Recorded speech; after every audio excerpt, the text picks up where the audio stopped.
किसान भाइयों, किसानों के हालात बिगड़ते देख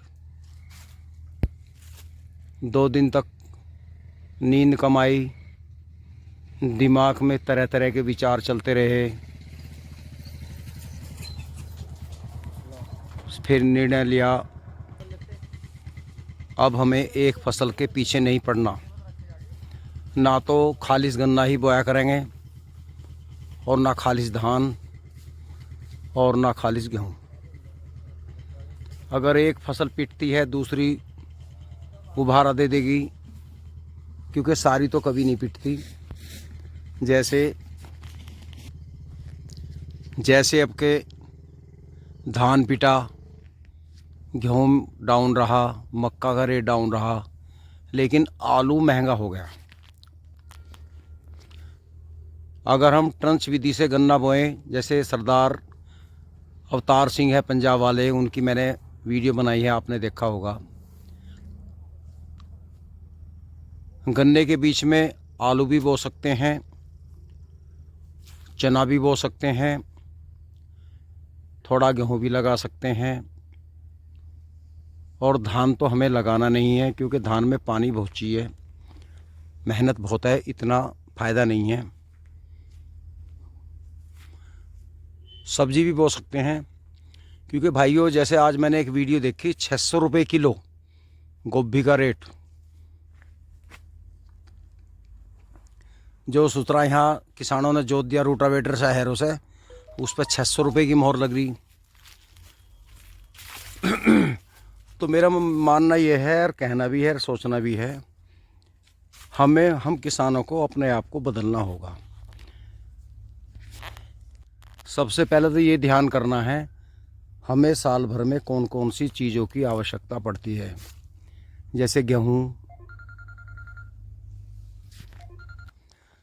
किसान भाइयों, हमारे किसान जब बोते हैं तो एक ही फसल के पीछे पड़ते हैं। जैसे अब के धान ज़्यादा बोया गया, जिसका बुरा नतीजा हुआ। गन्ना इतना अधिक बो रखा है किसानों ने। चलो जिनका मील पे जा रहा वो तो फिर भी सब्र है, पेमेंट नहीं आ रहा, उम्मीद है आएगा, आज नहीं तो कल आएगा। लेकिन जो किसान मेरा भाई 200, 250, 250 के रेट में कलेसर पे गन्ने डाल रहा है, चाहे वो नगद ही डाल रहा, तो उसका कुछ नहीं बच रहा, बिल्कुल माइनस में है। अगर किसान 10 बीघे गन्ना ना करके उसमें थोड़े चने भी बोले। अब आजकल गाय वगैरह इतनी होगी, जंगली जानवर, तो इनके लिए किसानों को खुद ही इंतज़ाम करना पड़ेगा भाई। अपने चकों पे तारबंदी करनी पड़ेगी। देखो जी, हमने तो सोचा है, कल निर्णय लिया, हमारा जो बोरिंग है पहला ट्यूबवेल, वो हरट के कुएं में करवा दिया था हमने। जो पहला ट्यूबवेल था वो तो बड़े भाई के हिस्से में चला गया था। साजे में ही हमने हरट के कुएं में एमरजेंसी के लिए ट्रैक्टर से चलाने के लिए एक 6 इंची बोरिंग कर दिया था। फिर हम दोनों भाई अलग हुए, वो हरट वाला मेरे हिस्से में आ गया, समरसेबिल डलवा दिया। कुछ दिन तो वैसे चलाया पंखा, चोए नीचे चले गए, समरसेबिल डलवा दिया, तो पानी घट गया था। अब कई दिन से हम शोध कर रहे थे, दिमाग लड़ा रहे थे भाई, जब फसल अलग अलग होंगी तो थोड़ा पानी भी सही होना चाहिए भरोसे का। फिर हमने सोचा ट्यूबवेल कहाँ लगावें, सड़क के किनारे लगाते, तो वहाँ लड़कों ने मना कर दी। ये बीच में हमारे चक्का सेंटर है, यहाँ लगाया, यहाँ सोची। फिर मैंने यहाँ करा, मका यार 1000-1500 गज का एक फार्म हाउस सा बना लगे, 4 भाई भी आने लगे। आजकल गांव में भीड़ होगी, गाड़ी लेके जान लगो, गांव में कोई बुग्गी अड़ जा, किसी के डंगर आ जा, तो इस मारो अपना जंगल में रोड कुआव मिलने वाला, और यहाँ अपना गाड़ी थाम लो, थोड़ी जगह बना देंगे। और यहाँ कुछ फार्म हाउस सा बना के हमने एक प्लान और बनाया, क्योंकि सब्जी का काम हर आदमी नहीं कर सकता, हम पे नहीं आता। कोई ऐसा गरीब आदमी पकड़ लेंगे जो सब्जी का काम जानता हो, चौथाई पे या जैसे भी होगा तय कर लेंगे, उसे देखा देख हम भी काम सीख जाएंगे। तो फिर भाई उसके रहने के लिए, लेबर के लिए, सब्जी रात को रखने के लिए तो जगह भी चाहिए। तो हमने ये इस डोले से, ये ससूत का पेड़ है, हट के ये बोरिंग कराया। आज स्टार्ट हुआ है बोरिंग हमारा, और कल तक परसों तक चालू हो जाएगा, क्योंकि अब सर्दी है, पानी की इतनी आवश्यकता नहीं है। तो इसका कमरा उमरा बन गए और एक अपने वो पाइपलाइन दबवानी है, जो भी है, एक हौद बनवानी, तो तैयारी करके ये हमने पहले ही इंतज़ाम करा दिया मेरे भाइयों। क्योंकि अब के हम अपने आप को बदल रहे हैं, अपनी सोच बदल रहे हैं। अब के ज़्यादा नहीं, 1 एकड़ गन्ना, क्योंकि इतने बड़े फार्म तो हमारे पास है नहीं, 1 एकड़ गन्ना पहली बार टंच विधि का बोवेंगे। और खड़ा भी बोना सरदार अवतार सिंह की तरह, और पट भी बोना 1 आँख का, 2 आँख का और 3 आँख का तो हमने खूब बो के देख लिया। क्या एवरेज आवे वो तो हमें पता है। तो मेरे भाइयों क्योंकि सब्जियों का मैंने एक बात देखी, हम किसान फसल बोते हैं, किसान शर्म समझता है उसे बाज़ार में बेचने में। अगर हम मान लिया हमने 1000 कट्टे आलू पैदा करे और हम उस माल को लेकर मंडी में चले जाएं, ट्रैक्टर ट्रॉली या बुग्गी में रख के ले जाऊं, और अच्छी क्वालिटी का माल हो, तो 10 ग्राहक हमारे पास आएंगे।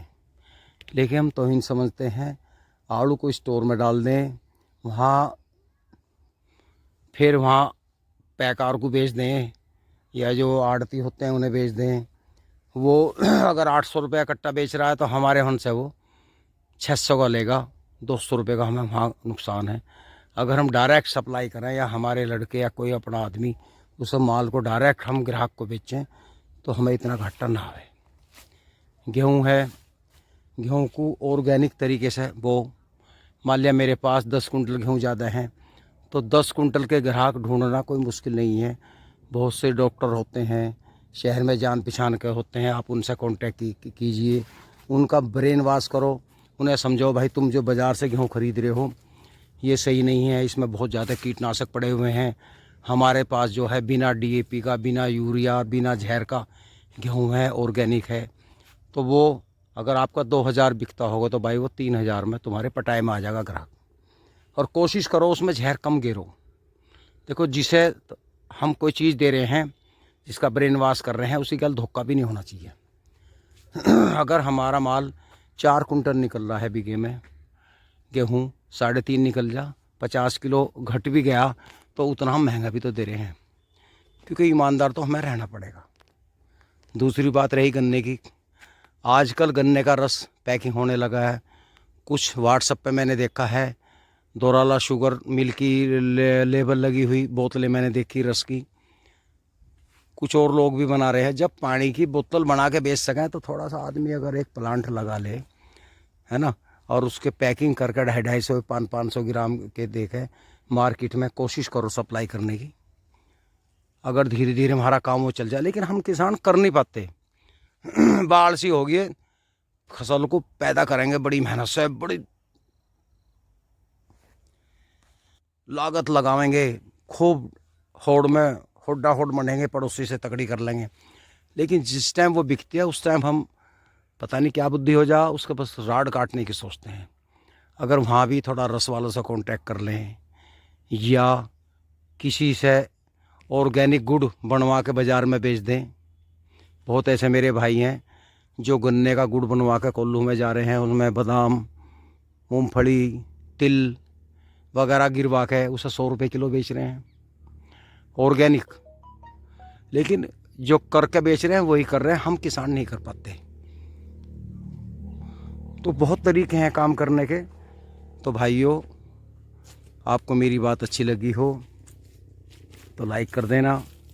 रही बात लड़ाई की, सरकार जो भी आएगी, टिकैत बाबा एक बात कह रहे थे, बाप बिना रोए तो माँ भी दूध नहीं पियाती बालक को। सरकार कोई सी आ जाइयो, कोई सी चली जाइयो, किसान का तो यही हाल है। किसान को लाभ नहीं होना, क्योंकि भी मंत्रियों को सब घेर कर भी बैठते हैं, उद्योगपति उन्हीं की वे दाब में रहते हैं। किसान की दाब खत्म हो जा। किसान मजदूर की दाब तो सिर्फ वोट लेने तक है। तो भाइयों, मेरी बात का कुछ आपको असर हुआ हो, अच्छी लगी हो, तो ज़रूर लाइक कर देना। नहीं लगा हो तो मत करना। और आपको कुछ लग रहा हो कि मैं कुछ कह रहा हूँ लेकिन कह नहीं पाया, तो आप मुझे कमेंट में ज़रूर बता दें, ताकि वो बात मैं आपकी अगली वीडियो में आप लोगों तक पहुँचा सकूँ। तो भाइयों, कैसा लगा आज का विचार? नमस्कार।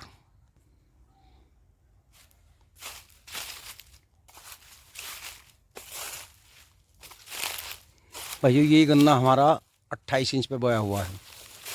ये गेहूं का है, मैं आपको बता दूं। और ये अभी दिसंबर है, अप्रैल के लास्ट में बोया था, 8 महीने का हो गया, और ये अप्रैल तक ही जाएगा। अब तो ये नहीं बढ़ पा रहा ठंड की वजह से, फरवरी में फिर दोबारा बढ़ना शुरू हो जाएगा।